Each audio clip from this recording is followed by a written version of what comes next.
And I guess the first question is, why is dYdX moving from Ethereum? Why not some other L1? Why not build your own L2 on ETH? Our main goal here is to build a fully decentralized exchange. So there are parts of the tech stack that dYdX Trading Inc. Still controls, that being the matching engine and the order book. Our main goal is to build something where dYdX, the employees who work here really have no control or no official say over what happens in the system.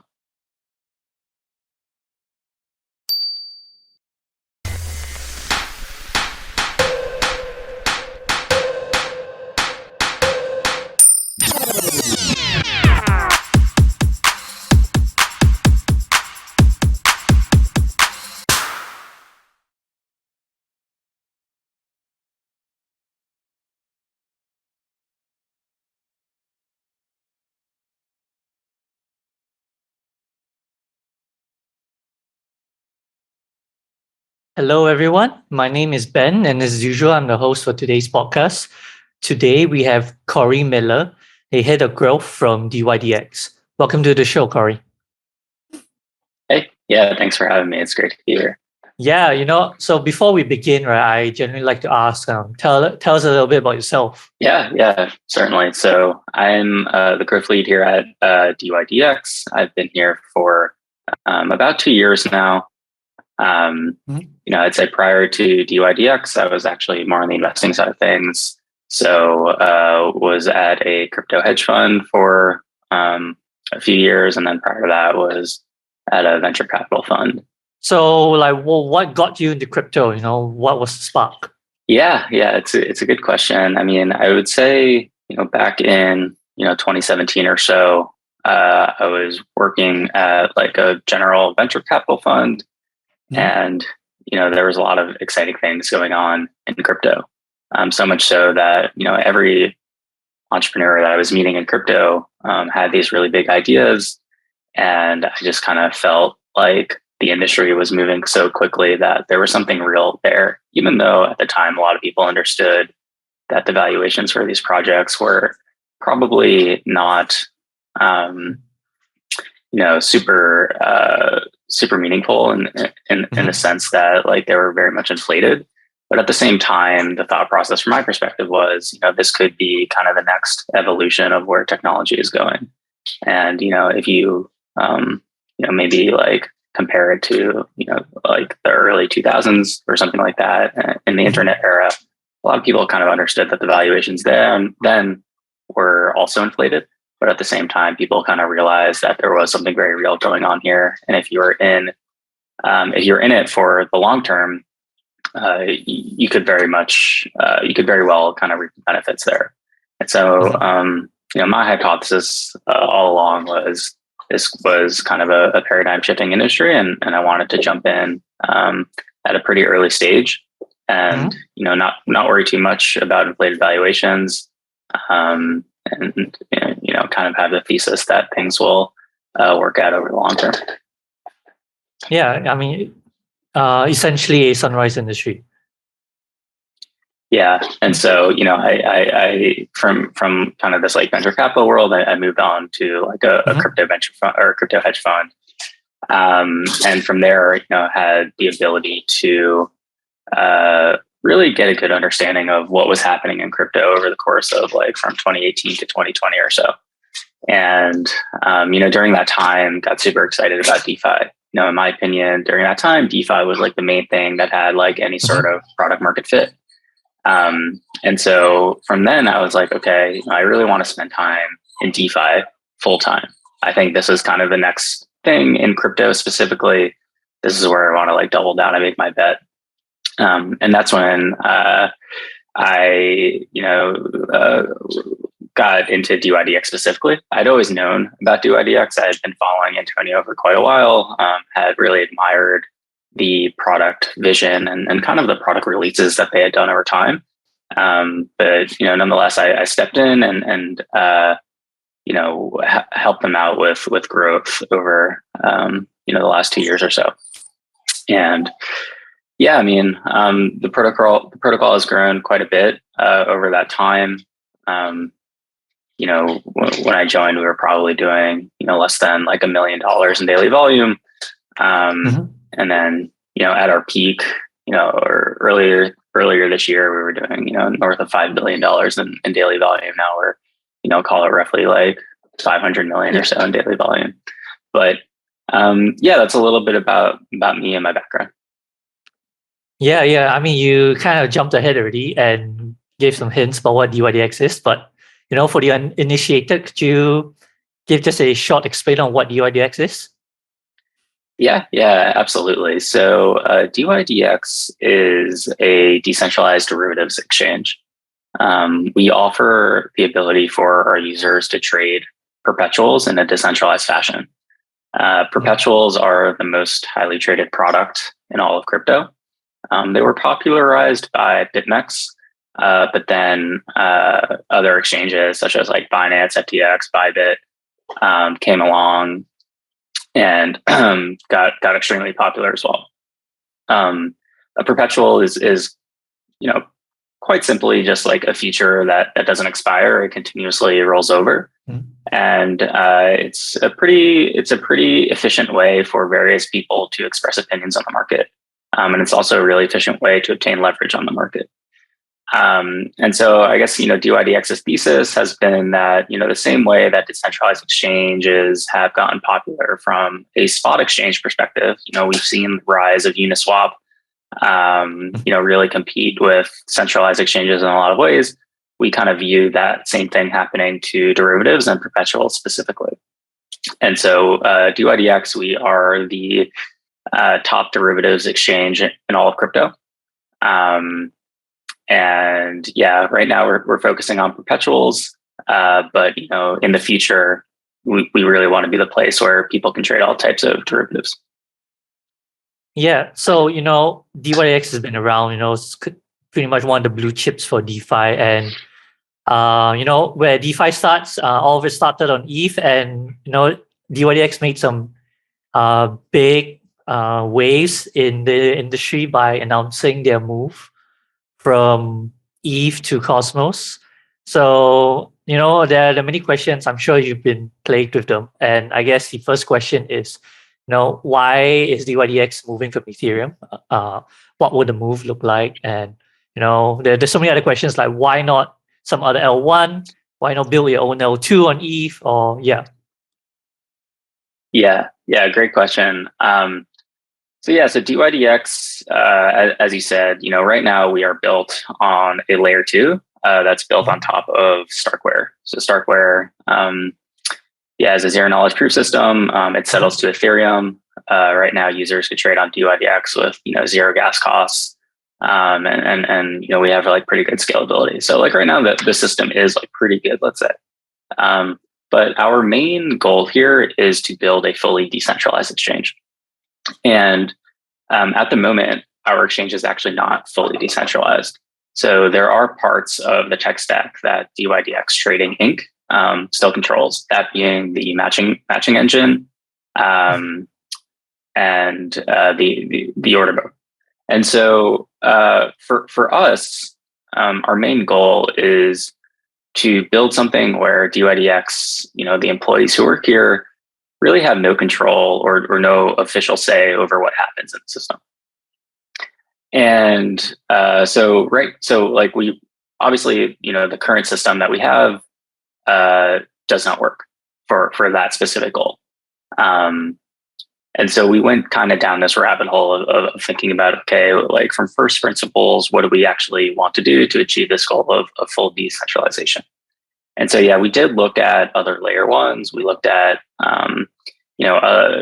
other layer twos or, layer twos that are evolving or emerging very soon. Even like layer threes to some regard.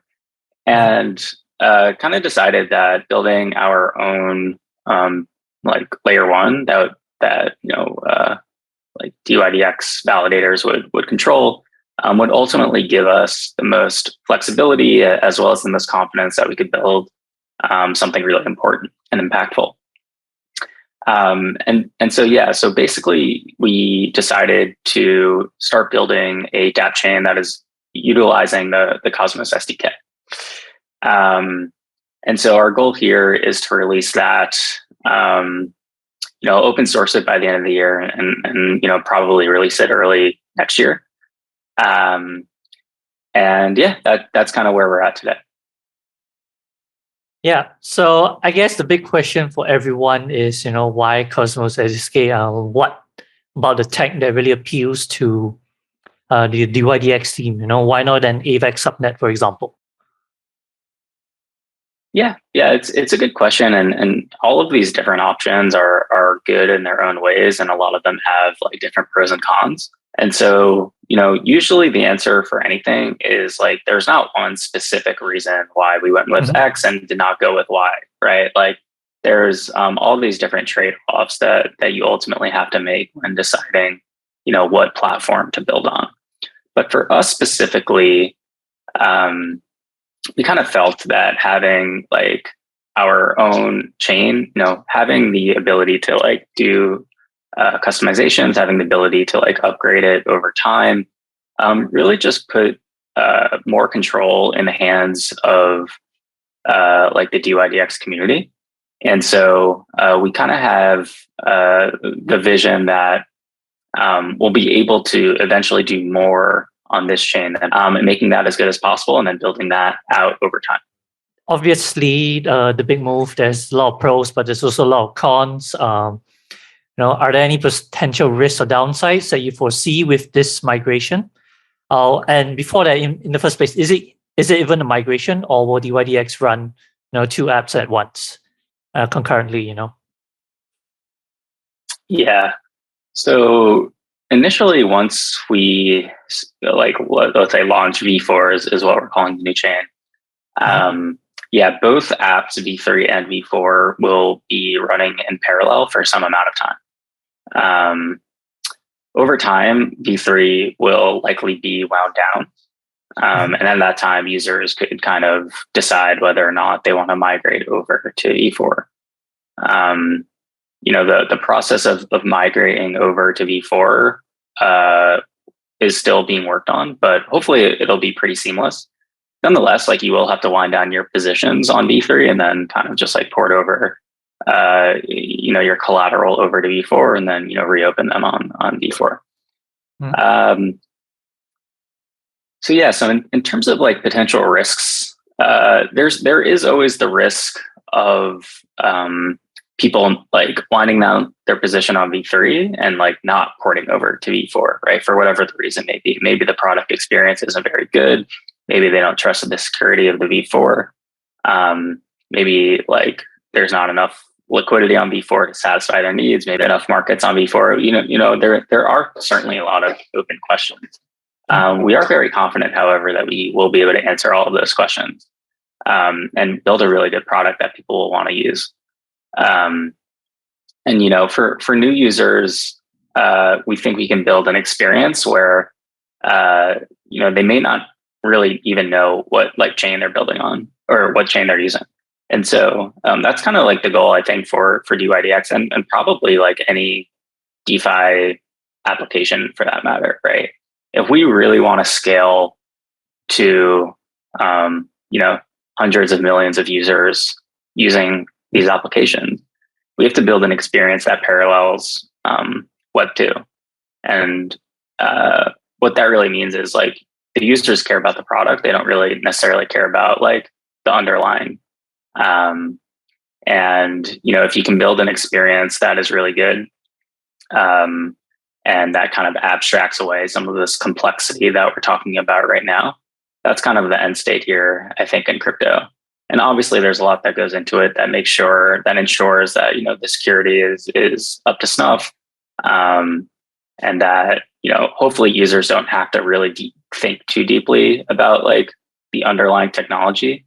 But yeah, overall, I think that's kind of where we'll be, call it 5 or so years from now, relatively in crypto. So, one burning question that I'm sure a lot of Ethereum users will have is, is this this migration novel, is this essentially a bet on the Cosmos ecosystem? What about Ethereum ecosystem? Everyone's saying Ethereum's the future, or at least the ETH is. And one of the main things is like the community, the development community, liquidity, and everything else. Ethereum is still king for now, but making this such a commitment suggests that there's also it's also betting on the Cosmos ecosystem. And so, what would you say to that? Yeah, I mean, ultimately, we've been pretty open about this, I would say, for a long time. And what I mean by this is that we're really just product focused, and we're not maximalists in any way. So we were never Ethereum maximalists. That was just, basically the only chain that was like real when Antonio started dYdX back in like 2017. And since then, Ethereum has done really well, obviously, and there's a lot to be proud of on Ethereum, and you could still build really amazing applications on top of Ethereum. But for our specific application, we kind of felt like we needed something a little bit different. And ultimately, we decided on on building our own app chain. And that just so happened to be like building on top of like the Cosmos ecosystem. But to be honest, it's not necessarily a bet specifically on the Cosmos ecosystem either. In some regards, it is. But in other regards, it's really just a bet that we could build our own dApp chain. And that our dApp chain will be enough for users to be interested in using. And so, like our chain may have IBC capabilities and such, but overall, like the dYdX chain may not really have to, have too much, at least at the outset, interoperability with all these different chains, beyond just like maybe porting an asset over or something like that. But that's ultimately kind of how we think about it. We're not maximalists. We're really just trying to build the best product possible. Got it. And, I guess the other thing, the other question on everyone's minds is, why now, right? I guess I want to ask, has dYdX planned this for a long time? Has this been in the works, or it's like, all right, now's the bear market, it's time to build, it's time to announce? Yeah. To be honest, this has been something we've been thinking about for a while. So has nothing to do with the bear market or anything like that. We've been kind of doing, research quietly behind the scenes on this for, roughly 6 months or so, maybe a little bit longer, just like starting to think about it. And so, yeah, it just so happened to be like timing of, a bear market, timing of like low Ethereum gas cost, etc. But this is really a move for us that we've been thinking about for a while, and something that we think is really about the long-term implications of the protocol rather than the short-term implications. Obviously, for dYdX, it's the future, but what do you think the industry will look like? So I'm sure some of your other competitors will never be fully decentralized. What are your thoughts on this? How do you see the dynamic, or will everyone eventually move to decentralization? Yeah, I don't think everyone in all of crypto will be decentralized, right? Like there certainly are spots for centralized applications, centralized services to exist. Obviously, centralized exchanges are still very popular. But over time, I think we will see more and more people go decentralized. And why is that the case? Well, as we just said, the technology is getting better every year. And so if you have the ability to run something that is fully decentralized, and you have the ability to run something that is maybe partly centralized, partly decentralized, but the products are exactly the same, why not go the fully decentralized route? I think some of these things are hard to predict specifically in advance, but there certainly may be societal shifts, regulatory shifts, the ability for people to access decentralized products in a way that they can't on centralized exchanges. And, I think the ethos of crypto and DeFi is really to basically allow anyone in the world to like access your application. you, people do want to track if they're like trading against like a terrorist or something like that. But there even are ways around that in a decentralized fashion as well. And we're confident that like dYdX could likely implement some of these things. But yeah, nonetheless, it's really about kind of like thinking about how things will evolve down the road, and however you think the world will look like a few years from now. Will that be better for a decentralized application or a centralized application? And our bet is that the world will look more favorably on like decentralized applications in the future. Great way to put it. And on that note, you talked about executing dYdX, the implementation strategy down the line for the next few years. And I'm sure there are a lot of challenges up ahead. What would you describe as the biggest challenge? Could it be from a tech angle, a loyalty angle, the bridging, etc.? Yeah, that's a really good question. There's definitely like a lot of challenges. I don't know if there's one specific one that's like, this is the biggest one that we have to solve. But yeah, it's a combination of like the bridging angle, so getting people to port over from V3 to V4. It's the liquidity angle. So we've put a lot of work into getting the largest market makers in crypto and also outside of crypto as well, just like traditional financial institutions to onboard to V3. How do we ensure that they can move over to V4 in an efficient manner? How does the protocol kind of grow over time on V4? That is something that the DAO and dYdX like trading will probably work together on in some ways. But yeah, it's not just the tech that we kind of envision going fully decentralized. It's kind of like the whole operation of the protocol over time as well. And so basically, creating a way for the DAO to scale over time and to actually be extremely impactful. This is like a huge opportunity set as well. And in and of its own right, like this is a whole industry, right? Like there are all these DAOs out there, some of which are a little bit more centralized than others. But ultimately the goal here is in crypto, at least is for DAOs to like become much better run organizations. And I don't really know if there's like a DAO right now that is super well run or that is like super, that just like operates at a really efficient manner. And I think that's an exciting challenge as well that dYdX will have to overcome. And so, those are like a few of the things that at least I'm thinking about.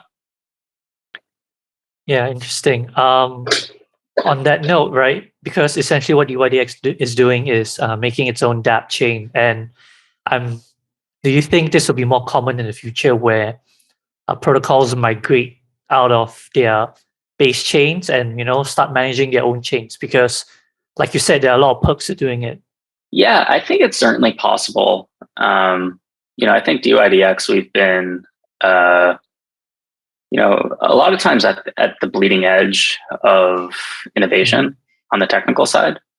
And so we were one of the first like major dApps to launch on a layer 2. And then subsequently over the last, year and a half, you've seen, almost every major dApp have some presence on at least one layer 2, sometimes on multiple layer 2s. And so, maybe this is the next iteration of that where like maybe every dApp becomes its own dApp chain. Who knows? Like it's really hard to say how this one will evolve. I suspect that some, pretty big dApps will also make their own dApp chain. And I also suspect that some dApps may stay in, the layer 2 universe or even like the Ethereum layer 1 universe. And it really just depends on the dApp itself. And so what are the different product trade-offs that you have to make when you are on a layer 1 versus a layer 2 versus like your own dApp chain? There certainly are different product trade-offs. And for us, the product trade-offs made sense for us to move to our own dApp chain. But, for other dApps that like really need like true composability or something like that, and maybe they were built on top of an old protocol or an older protocol than them that like they still need to be fully, really close with in a lot of ways. Like, those two types of dApps really have to stick together in whatever ecosystem that they're on. So I think composability may be like a really big, a